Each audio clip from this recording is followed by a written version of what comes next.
Hey there, welcome to That Dang Dad. My name is Phil, and tonight I want to tell you a joke. There's a problem though. This joke is kinda misogynistic. It's not over the top gross, but it's not super polite and not exactly the tone that I usually go for on this channel. But this joke actually changed my life, and it's become kind of a core pillar of my worldview, informing my decisions, my outlook on life, and the advice that I give other people. So I'm gonna tell you the joke, but you can't get mad at me, okay? I can explain everything, you just gotta give me a chance. Okay, here goes. Show me the most beautiful woman in the world, and I'll show you the guy who's tired of fucking her.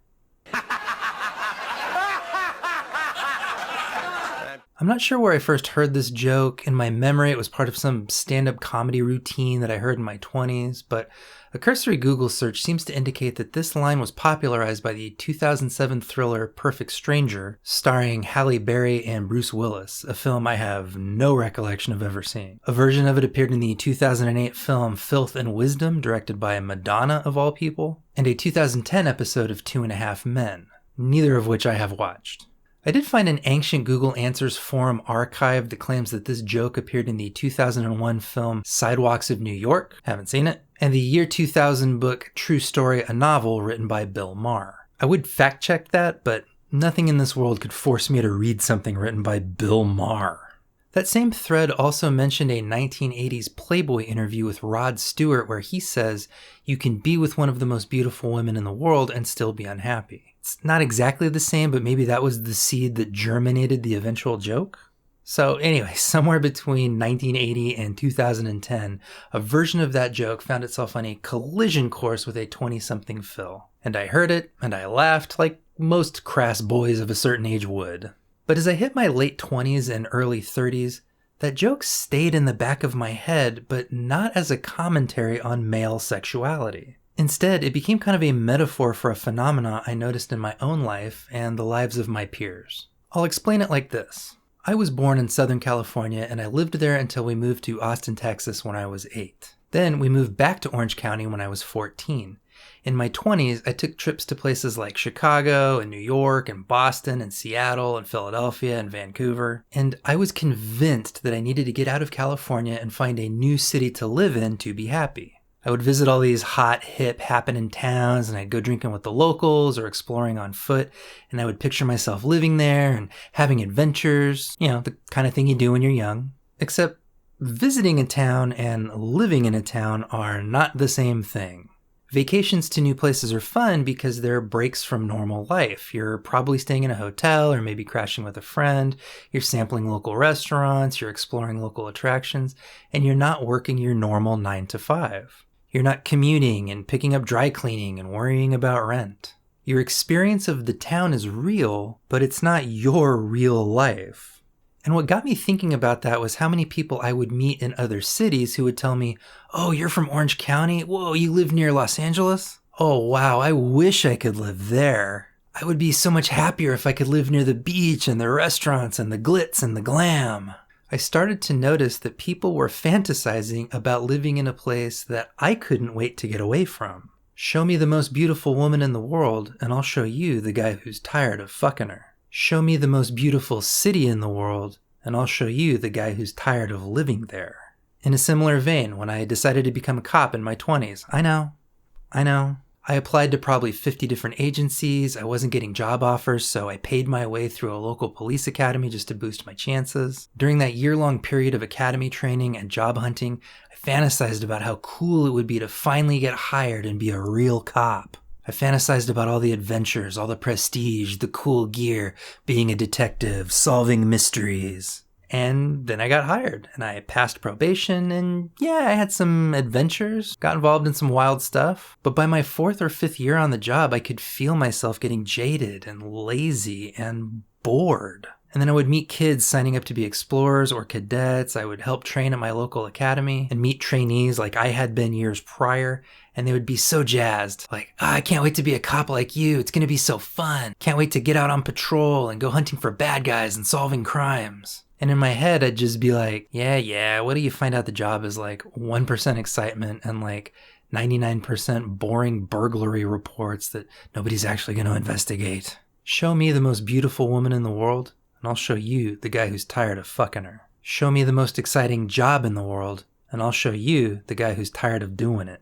When I say that this joke changed my life, what I mean is that this joke helped me identify in myself, and likely in the broader human condition, a tendency to convert what was once extraordinary into what is ordinary. And I think this goes beyond the idea of not appreciating what you have and more into the realm of, like, by definition, something that is routine is no longer a surprising delight. Even if it's good and pleasurable, it stops being notable. It becomes just the way life is. And this was important for me to recognize in myself because it changed the way that I approach making decisions about my life and my future. It doesn't stop me from visiting new places and picturing the unique pleasures of living in them, but it does stop me from assuming that living in a city with a subway system or a charming Hallmark movie-style downtown is the missing piece that's going to solve my happiness and cure my depression or alienation. The reason I carry that joke around like some kind of R-rated Zen koan is because it reminds me that the common factor in every city that I've ever lived in,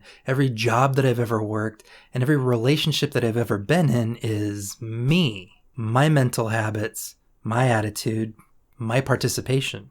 While all those external things have good points and bad points and advantages and disadvantages, none of these external things can fix something if it's broken inside me. If I'm dissatisfied with my life, if I'm feeling alienated from society and hopeless about the future, I'm going to be miserable whether I'm sitting in LA traffic or a New York subway car. I'm going to feel self-loathing during a white Christmas or a sweltering beach day. If my problem is settling into habits that aren't good for me, the bliss of new love is only going to delay the inevitable return of those habits once the honeymoon period wears off. And let me be clear, I am not saying that external factors don't have a huge impact on our quality of life. I literally just uprooted my family from Kentucky to get them to a place I thought they would be safer and better respected. A grueling job, insecure housing, the grind of a long commute, access to city resources, all of these things have a tangible material impact on our lives, and it's perfectly natural to make a change when that impact becomes overwhelming. But for me, when I started thinking about this stuff in my late 20s and early 30s, I realized that while I was seeking changes to my external conditions, I wasn't paying attention to what I personally was adding into the equation. I would complain about the traffic in Southern California and how dense the cities could feel, covered in pavement, devoid of trees, everybody just stuck in their own bubble. But I realized I wasn't doing anything to seek out any other experience of my community. I was passively accepting my daily grind of work, shopping, home, repeat as the only possible way to encounter the world around me. But once I got into hiking, for example, suddenly I was finding beautiful, pristine trails all around Orange County that I'd never noticed before. With just a little research, I could find a trail that would take me away from the infinite slog of the 405 and into a ravine where there was no traffic, no houses visible, just solitude, fresh air, and warm sunshine. I started reading poetry at open mic nights and found a community of thoughtful people I'd never met before. Just making the time to be present and listen, I found lovely friendships and artistic stimulation like 10 minutes from my house. Fulfillment I thought I could only find by living in Seattle or Ireland or wherever, I suddenly realized was maybe more within my grasp than I'd thought. And again, this doesn't mean that nothing in my external life needed to change and that everything was perfect and the magic was inside me all along.